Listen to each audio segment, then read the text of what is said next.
मैं हूं शेफ समिया जमील, सीबो ग्रुप की admin and founder and celebrity chef. आप सब लोगों को सुपर वॉरियर्स 2023 में बहुत बहुत खुशामदीद। मेरे साथ बहुत ही ज़बरदस्त एक शेफ़ मौजूद हैं जो कि इंटरनेशनल कोर्स भी कर रही हैं और डोमेस्टिक कोर्स भी कर रही हैं, और आप इन्हें बहुत सारी जगहों पे भी देखते हैं। माशाल्लाह she is doing a wonderful job. और साथ साथ मैं आपको बताती चलूँ कि 2022 इनके लिए बड़ा लकी साबित हुआ और उन्होंने बहुत ज़बरदस्त काम किए।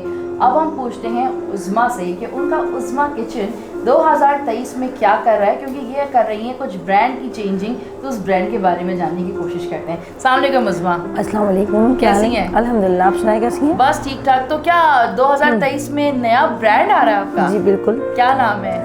आइसबर्ग।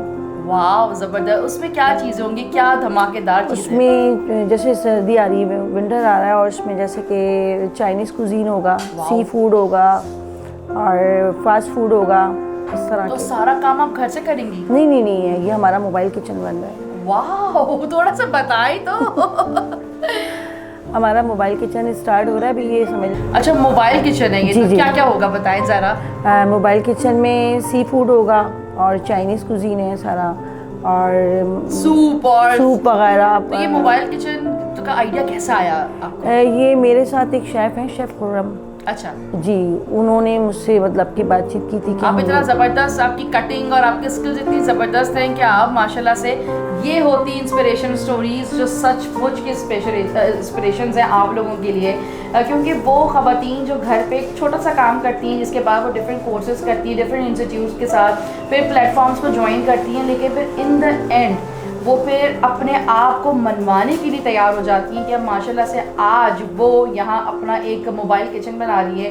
कराची के डिफरेंट स्ट्रीट्स पर आप उनको देखेंगे तो it's such inspiration. Congratulations once again, और अल्लाह ताला आपको कामयाबी दे इस बिजनेस में, जो है वो दिन रात कहते हैं ना, इसमें कामयाबियाँ भर दे। आमीन आमीन। ये सब आप सबका ही वो है कि आप लोग आगे लेके चल रहे हैं, होम शेफ हों या शेफ़ हों या इंटरनेशनल हो, या आप लोगों की इतने प्रोग्राम्स वगैरह हो रहे हैं, उसमें लोग आ रहे हैं, तो अप्रिशिएट हो रहा है। बहुत ज़बरदस्त। अच्छा, मैं आपको ज़िंदगी से आमीन सुम्मा आमीन। ये प्यारी प्यारी दुआएं जो एक दूसरे से हम शेयर करते हैं, ये वाकई में बड़ी दिल से निकलती हैं और बड़ी खुशी होती है कि आप लोग भी इस जर्नी का हिस्सा बन सकते हैं, कि आप लोग भी अपने कुजीन को लेकर मार्केट में भी आ सकते हैं और ये आपका फ्यूचर ब्रांड भी बन सकता है।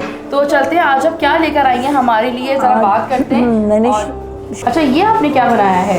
ये शामी कबाब बनाए। वाह ज़बरदस्त, रेशे वाले, भाई ज़बरदस्त। ये देख सकते हैं आप, ये रेशे वाले शामी कबाब है, और साथ ही क्या बनाया है आपने? पाकिस्तानी, ये वाइट कढ़ाई। वाह ज़बरदस्त, ये तो बड़ी लोगों को आजकल पसंद है। लोग रोगनी नान और गार्लिक नान के साथ इसको बड़ा पसंद करते हैं खाना। तो चलते हैं फिर उज़्मा से और मज़ीद बातें करते हैं। उज़्मा, आप क्या देखती हैं इस इंडस्ट्री को इंटरनेशनल बेसिस पे, क्योंकि पाकिस्तान अभी तक इंटरनेशनल लेवल्स पे नहीं आया है, तो आप क्या देखती हैं, क्योंकि आप भी इंटरनेशनल कोर्स कर रही हैं, तो लोगों को क्या मैसेज देना चाहेंगी? मैं मैसेज देना ये चाहूँगी कि लोग जो हैं ज़्यादा से ज़्यादा इस तरफ आएँ, और जैसे घरेलू औरतें होती हैं वो सिर्फ घरों की हद तक महदूद होती हैं। बिल्कुल बिल्कुल। मैं कहती हूँ थोड़ा बाहर निकलें और इस हॉल से बाहर आएँ, और जैसे कि हम लोग कोर्स वगैरह कर रहे हैं, जैसे मैनेजमेंट वाले हैं या बेकरी वाले हैं या कलरी आर्ट वाले हैं, ये आएँ और इसको, जैसे हम बाहर जाते हैं, हम कहते हैं अपने ही मुल्क में इतना मतलब कंपटीशन है, इसी में अमेरिका और ये ऑस्ट्रेलिया बना दो कि बाहर जाने की नौबत ना आए। एग्जैक्टली, ये मुझे बड़ा मज़ा आया आपसे बात करके कि जो सोच है वाकई में कि हम अपने मुल्क में हम इंटरनेशनल कॉम्पिटिशन्स में जाते हैं बट क्वालिफाई नहीं कर पाते, क्योंकि हमारे स्किल्स इतनी वीक होती हैं। लेकिन अगर हम अपने ही इदारों के अंदर स्किल्स को पावरफुल कर दें और बच्चे जो है वो यहीं अमेरिका और ऑस्ट्रेलिया बना दें, तो आई थिंक स्विट्ज़रलैंड में जाने की ज़रूरत। मेन चीज़ पता है क्या है, यहाँ टाइम की कदर नहीं है। अगर टाइम की कदर हो जाए ना तो समझ लें कि यही अमेरिका है, यही सब कुछ है, जन्नत है ये। जन्नत है। 7 बजे पूरी दुनिया में, 8 बजे मैं क्योंकि 3 साल बाहर रही हूँ, तो मैं आपको बताऊँ कि सुबह मॉर्निंग में माएँ भी तैयार होती थी, बच्चे भी जो है वो स्कूल के लिए जा रहे हैं। अच्छा, माओ से पूछा ज़्यादा तो ऑफिस जा रही है, लेकिन बाकी ख़वातीन क्या कर रही हैं? भाई मॉल जा रहे हैं, शॉपिंग कर रहे हैं, ग्रॉसरीज देनी है, बच्चों के स्कूल आवर्स के अंदर उन्हें कंप्लीट किया, माँ बच्चे सब घर वापस, ना किसी की साथ की ज़रूरत, ना किसी का एहसान की ज़रूरत। टाइम की कदर, और टाइम की कदर बहुत ज़रूरी है और हमें इस चीज़ को फॉलो करना चाहिए। उसमें मीडिया इंडस्ट्री को कैसे देखती हैं, क्योंकि आजकल तो जो लोग कोर्स कर रहे हैं वो अपने आप को सेलिब्रिटी शेफ़ बना लेते हैं, तो उसके बारे में क्या कहेंगी? अच्छा, मेरा ये है थोड़ा सा इस तरफ के लोग कोर्सेज़ करते हैं, जो DC-40 वाले हैं, जो बच्चे हैं जो 6 मंथ का कोर्स करके और इंटर्नशिप पे चले आते हैं, और बाद में क्या होता है कि वो कोई और फील्ड चॉइस कर लेते हैं। बिल्कुल। अभी मेरे मतलब कि इर्द गिर्द Recent कुछ ऐसे लोग हैं जो मुझे बहुत अजीब सा लग रहा है कि इतने पैसे इन्होंने लगाए भी और मेहनत भी की, लेकिन उनको वो चीज़ नहीं मिल पाई जो उन्हें चाहिए थी। लेकिन मैं कहती हूँ कि भाई 6 मंथ का कोई कोर्स नहीं होता, जो कोर्स होता है कि वो एडवांस डिप्लोमा ही होता है। बिल्कुल। और लोग बाहर जाके भी पढ़ते हैं, सब कुछ करते हैं। और मेरा कहना ये है कि भाई इस फील्ड को और चमकाओ, जितना आप चमकाएंगे उतना आप चमकेंगे। लेकिन ये जो एक नई मिथ है कि ज़रा सा 2-3 मतलब काम कर लिए, किसी ग्रुप के साथ वर्किंग कर ली, अच्छा। बट उसके बाद वो अपने आप को एक टैगलाइन दे देंगे, now I am a celebrity chef. तो जो हम क्योंकि 11-12 साल से इंडस्ट्री को सर्व कर रहे हैं और वो 2 दिन में आके जो अपने आप को जो वो करते, तो उसके बारे में क्या कहेंगे? देखिए, इसमें जो है ना, एक तो टफ टाइम देना पड़ता है, दिन को दिन और रात को रात नहीं समझते।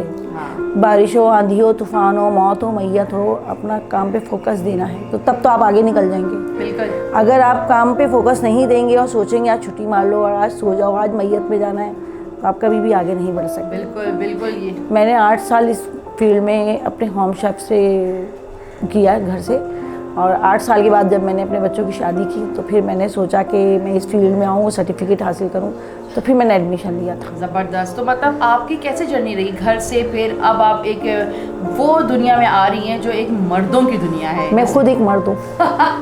ये सुपर वॉरियर क्योंकि मेरे हस्बैंड 28 साल से बाहर हैं, अच्छा। तो मुझे माँ का किरदार भी, बाप का किरदार भी, बाहर जैसे ऑनलाइन वर्क करती थी, मार्केटिंग करती थी, तो उसमें मर्दों के बीच में ही रहती थी। तो अब ये कि ये सोचा कि इस तरफ आऊँ, इधर ज़्यादा रुझान है, बचपन से मेरा शौक खाने हाँ, का ये शौक हर खातून को। ये शौक तो ऐसा है कि आप आधी रात को बोलेंगे तो उठा के बस देखूंगी नहीं क्या। आज मेरे हस्बैंड जा रहे हैं अमेरिका और मैं यहाँ आपके प्रोग्राम में बैठी हूँ, शाम में मेरे यहाँ दावत है। ओह ज़बरदस्त। ये होती है असल में इंस्पिरेशन स्टोरी की, हर हाल में अपने आप को एडजस्ट करना, फिट करना और हर कदम पे अपने आप को साबित रखना, ये बड़ा इंपॉर्टेंट है। क्योंकि वाकई में हर दुनिया में जितने भी फील्ड हैं उस सब में मर्द बहुत शामिल हैं, लेकिन स्पेशली जो वुमेन एंटरप्रेन्योर हैं उन्होंने अपने आप को जिस क्राइटेरिया पे लाके मार्क किया है कि अब उनके पीछे लोग हैं। और मैं आपको इतने मज़े की मैं बताऊँ कि टुडे हम 52% ख़वातीन मौजूद हैं पाकिस्तान के अंदर। तो 52 ख़वातीन को हमें उनसे रोटियाँ नहीं पकवानी है, उन्होंने अपनी पूरी जनरेशन को बिल्ड करना है, क्योंकि now we are a dominated power. तो हमारे पास 48 पावर्स की जो मर्द खलकत है, उन्हें ये बात पे एक्सेप्ट करना पड़ेगा कि वी आर नाउ, हम इक्वल से भी अब थोड़ा ऊपर आ गए हैं। तो उनको सपोर्ट करें, अपनी बेटी को पढ़ाएं लिखाएं, एक अच्छी तरबियत दें। उसकी तरबियत के लिए एक अच्छी औरत का होना बहुत ज़रूरी है, ट्रस्ट लेवल बहुत ज़रूरी है। अगर आप अपनी माँ पे ट्रस्ट करें, अपनी बीवी पे ट्रस्ट करें, अपनी बेटी पे ट्रस्ट करें, अपनी बहन पे ट्रस्ट करें, तो वो आपको ही सपोर्ट करेगी। इस पैंडेमिक के अंदर ऐसी बहुत सारी ख़वातीन थी जिन्होंने बहुत सारी ऐसी कड़वी बातें सुनी थी, और उसके बाद जब पैंडेमिक हुआ तो फिर उनकी जितने भी लोग थे वो जब घर पे आ गए, जॉबलेस हो गए, तो उन ख़वातीन जो बड़ी कम पढ़ी लिखी थी, जिनको ये ताने मारे जा रहे, तुम्हें देखेगा कौन, तुमसे बात कौन करेगा, तुम्हारी चीज़ों को पहचानेगा कोई कैसे, लेकिन उन्होंने ऐसा काम किया कि आज वही लोग उनके साथ खड़े हैं और उनका आज ब्रांड डेवलप हो चुका है। वही आदमी जो किसी दूसरे कंपनी की CEO थे या मार्केटिंग हेड थे या बड़ी पोस्ट पे थे, वो आज उनके ब्रांड के मार्केटिंग हेड बने हुए हैं और उनसे घर चल रहा है। और उन्होंने सिर्फ उन ख़वातीन ने सिर्फ अपने घर की सोच नहीं बदली, उन्होंने एक जहनियत, एक जो पूरी एक जनरेशन की सोच को तब्दील किया। उन्होंने एक ऐसा पॉजिटिव मार्क डाला कि वही आदमी, वही बाप, वही भाई, वही बेटा, वही शौहर 4 लोगों में बैठ के कहता है कि मेरी बीवी ने मुझे सपोर्ट किया। तो जब वो जहाँ बैठ के बात करते हैं तो उनके घर की भी सोच तब्दील हो रही है। तो वी फील सो प्राउड कि हमने एक पॉजिटिविटी के साथ काम किया और अपने अच्छे बच्चों के अंदर एक अच्छी सोच डेवलप की, ताकि हमारी नई जनरेशन भी आगे बढ़ सके। Thank you Usma once again. इस तरह काम करते रहे। For the best wishes for your mobile card जो आप कराची में लगाएंगे। आई एम द वन जो मैं सबसे पहले आऊँगी और मैं आपका खाना और आपका चाइनीज़ खाऊँगी। I really happy to see you over there कि आप हमारे सुपर वॉरियर्स का पार्ट बनी और इतनी गुड न्यूज़ आपने हमारे साथ शेयर की। अल्लाह आपको बहुत कामयाबी दे। कोई मैसेज देना चाहेंगी? मैं मैसेज यही देना चाहूँगी कि जो लेडीज़ हैं जो अपने आप को कमतर समझती हैं कि जी हम कुछ कर नहीं सकते और हम आगे नहीं बढ़ सकते, और उनको लोग जो हैं डीवैल्यू करते हैं, वो अपना लोहा मनवाएं और आगे आएं और इस फील्ड को चुनें। मेरी यही सबसे दरख्वास्त है। Thank you once again Thank कि आपने इतना प्यारा मैसेज दिया। इसी के साथ मैं सेकंड करूँगी कि अपना बहुत सारा ख्याल रखिए। सीबो ग्रुप के इस यूट्यूब चैनल को ज़रूर लाइक एंड सब्सक्राइब कीजिए ताकि इसी तरह की मोटिवेटेड स्टोरीज़ आप तक पहुँचते रहें और आप लोग भी इंस्पायर होते रहें। अपना बहुत सारा ख्याल रखिएगा। अल्लाह हाफ़िज़।